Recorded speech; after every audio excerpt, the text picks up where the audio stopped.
Nah tapi kalau ada 50 filsuf atau 1000 filsuf, memang ada 1000 pendapat juga, 1000 jawaban juga mengenai apa hidup ini dan segala macam itu. Ada 1000 versi. Dari sudut itu memang bisa sangat membingungkan. Maka yang terbaik kalau melihat filsafat itu mesti kita lihat sebagai semata-mata intellectual game kali ya. Permainan intelektual.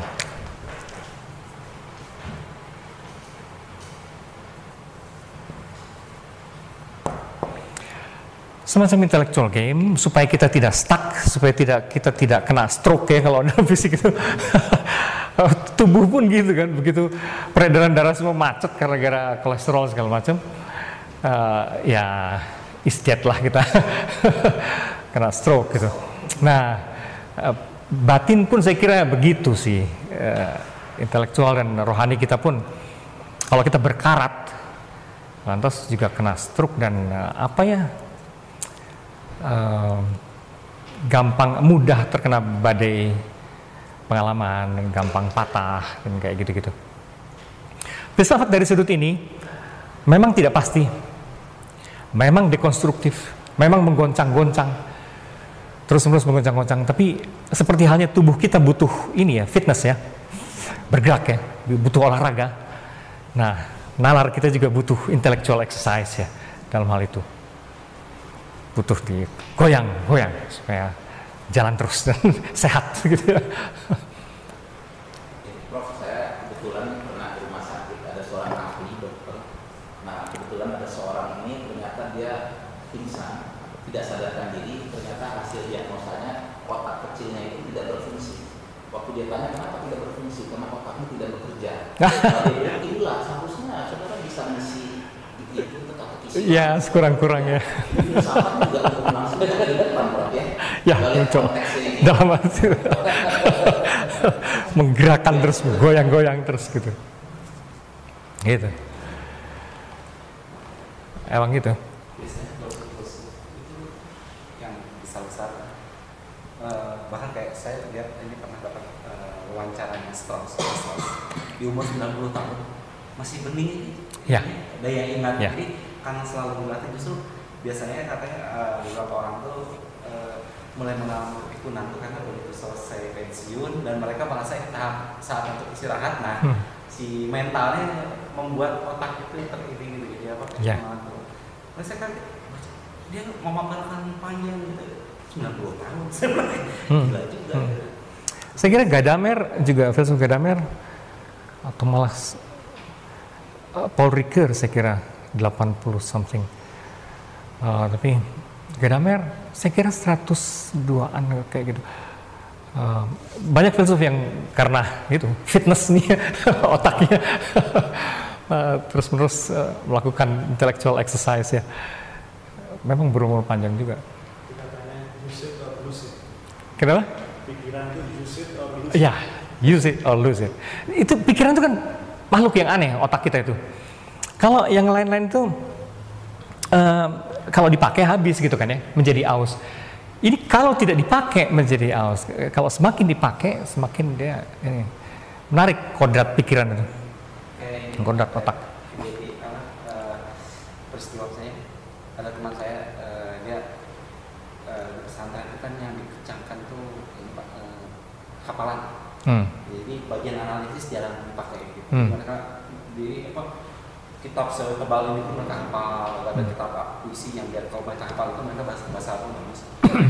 Tapi ketika masuk pelajaran IPA yang butuh langsung budaya selalu mencari tempat kan kalau mengalir dia tentu mencari tempat yang sama dengan terus dia hukum tentang itu nggak bisa punya visual, nggak bisa nangkep, bahkan sampai pernah dia tuh teman saya nungguin gitu, dia anak orang pesantren dia tuh bingung ketika si dosen itu menceritakan tentang bintang sebagai bola gas terus meteor, dia tuh bilang itu salah dosennya karena itu langit itu bolong sebenarnya, jadi bukan bintang, terus bahwa meteor itu adalah jin yang mencuri berita dari langit karena sampai teman saya tuh ngomong bagaimana bisa di zaman ini ada orang mikir seperti itu, bahkan sampai ada yang menerbitkan buku tentang bahwa matahari yang mengelilingi bumi gitu loh, karena Jadi ternyata pas dia lihat di laporan psikologi, ternyata itu Pak, survival activities kepalanya, otak manusia. Kalau satu bagian dikencangin dan bagian lain nggak dilatih, mati. Mati. Jadi ketika hafalan dikencangin, mereka hafalan kuat, luar biasa. Tapi ketika analitis nggak dipakai, mati. Itu otak tuh kayak kemampuan analitis, kemampuan memori. Iya. Tapi ada fenomena baru sekarang, justru kebalikannya. Manusia-manusia mutakhir sekarang cepat sekali hilang memori ya. Pendek sekali, memorinya pendek sekali. Kita cepat lupa kan. Nah, kalau saya ketemu masih jauh-jauh lebih muda daripada saya, apa yang kelupaan? Loh, kok lu kayak sama gua udah tua nih. Apa nih? Sama, memorinya pendek gitu ya. Gampang lupa. Saya nggak tahu, mungkin karena kebanyakan informasi, mungkin kebanyakan alat bantu untuk menyimpan ingatan, sehingga tidak terlatih juga kita mengingat. Jadi pendek. Berarti kalau pengen umur panjang harus sering berpikir ya? Ya. Kira-kira gitu. Oh, sampai sekarang tendensi yang melihat segala hal betul-betul hanya konfigurasi dari materialitas itu masih sangat kuat, dan umumnya ilmu-ilmu positif ya, fisika dan segala macam itu masih sangat keras kepala berada di jalur itu. Jadi kalau kita baca buku-buku dari Richard Dawkins, Daniel Dennett segala macam yang menggunakan biologi, fisika dan segala macam untuk menjelaskan seluruh peradaban dan kebudayaan, lantas mereka selalu bilang konsep mengenai Tuhan, agama dan segala macam itu hanyalah konfigurasi sesaat dari zaman dulu yang sekarang mungkin nggak penting lagi gitu ya. Situ misalnya ekstrimnya agama, seluruh kebudayaannya termasuk agama dalam itu hanya akal-akalannya si gen yang mencoba melestarikan diri gitu. Nah, gen melestarikan diri memang lewat tubuh, tapi juga lewat kebudayaan, sebab kebudayaan itu nanti yang dipakai sandaran oleh tubuh gitu.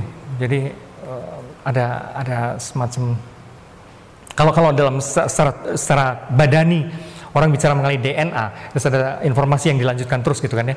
Nah, secara kultural paralelnya adalah mem adalah unsur-unsur kultural yang harus diwariskan terus ke gitu, termasuk agama.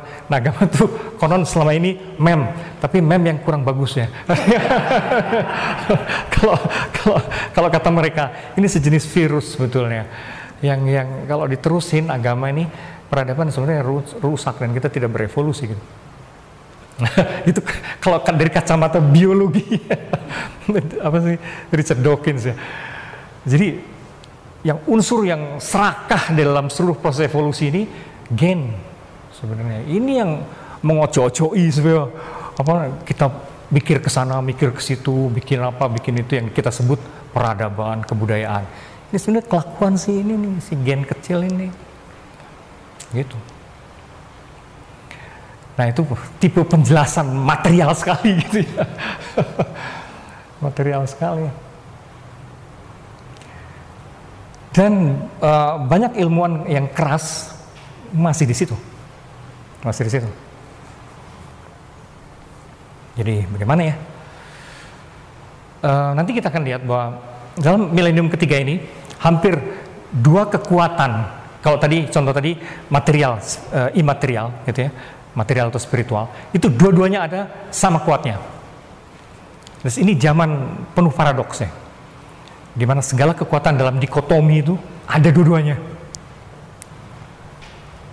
Jadi yang tadi kalau kita pakai istilah hilangnya batas dekonstruksi dan segala macam itu, orang yang menekan batas pun sama kuatnya sekarang itu, gitu. Yang pengen membangun kembali benteng-benteng itu sama kuatnya. Jadi hampir semua dua-duanya ada, ngeri loh sebenarnya.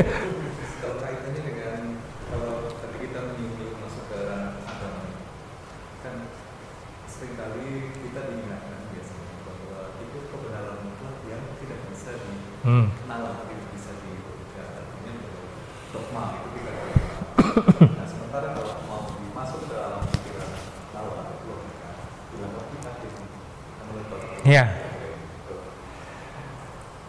tidak seluruh hal dalam dogma sekalipun ya itu murni